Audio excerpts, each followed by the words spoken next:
लिखें। चंडीगढ़ में मेयर के चुनाव में गड़बड़ी की गई। यह चुनाव वाले ही दिन तब स्पष्ट हो गया था जब कांग्रेस के समर्थन के चलते पर्याप्त संख्या बल वाले आम आदमी पार्टी के प्रत्याशी को पराजय का सामना करना पड़ा था। भाजपा प्रत्याशी की जीत की अप्रत्याशित घोषणा इस आधार पर की गई थी कि आम आदमी पार्टी के उम्मीदवार को मिले 8 मत अवैध पाए गए। यह इसलिए समझ से परे था क्योंकि एक तो अवैध करार दिए गए सभी मत आम आदमी पार्टी के उम्मीदवार के खाते के थे और दूसरे पीठासीन अधिकारी अनिल मसीह एक वीडियो में मतपत्रों में कुछ लिखते हुए दिख रहे थे। इस पर हैरानी नहीं कि भाजपा से जुड़े पीठासीन अधिकारी सुप्रीम कोर्ट के समक्ष यह नहीं साफ कर सके कि वह मतपत्रों पर क्या लिख रहे थे और क्यों। यदि उन्हें सुप्रीम कोर्ट की फटकार के साथ अवमानना नोटिस का सामना करना पड़ा तो इसके लिए वह उत्तरदायी हैं।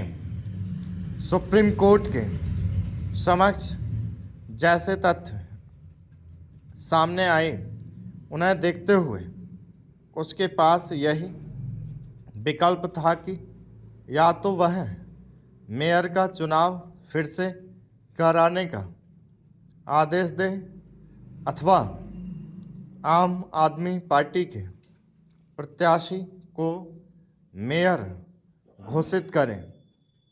चूँकि लोकतांत्रिक प्रक्रिया से खुली खिलवाड़ करने वाले इस मामले के सुप्रीम कोर्ट पहुंचने के साथ ही कथित रूप से मेयर का चुनाव जीते भाजपा प्रत्याशी को यह आभास हो गया था कि उनके पास अपने बचाव में कुछ कहने बताने को नहीं है, इसलिए उन्होंने पहले ही त्यागपत्र दे दिया था। इसके बाद भी यह प्रश्न तो अनुत्तरित है ही कि आखिर पीठासीन अधिकारी ने चुनाव प्रक्रिया से खिलवाड़ क्यों किया। क्या पार्टी के प्रति निष्ठा दिखाने के लिए अपनी ओर से या फिर किसी अन्य के कहने से।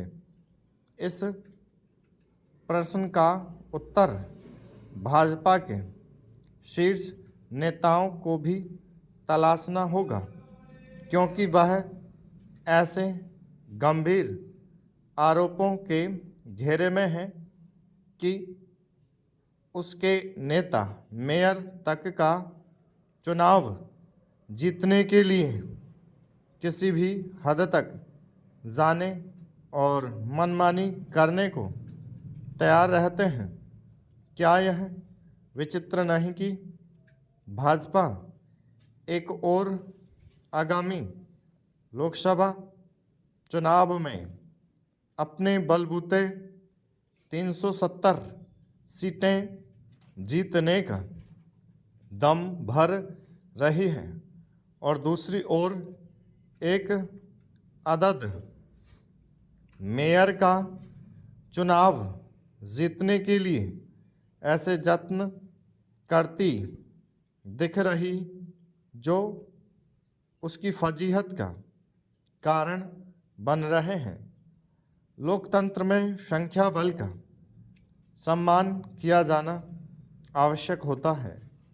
चंडीगढ़ के मेयर चुनाव में भाजपा ऐसा करती हुई नहीं दिखाई दी। स्टॉप।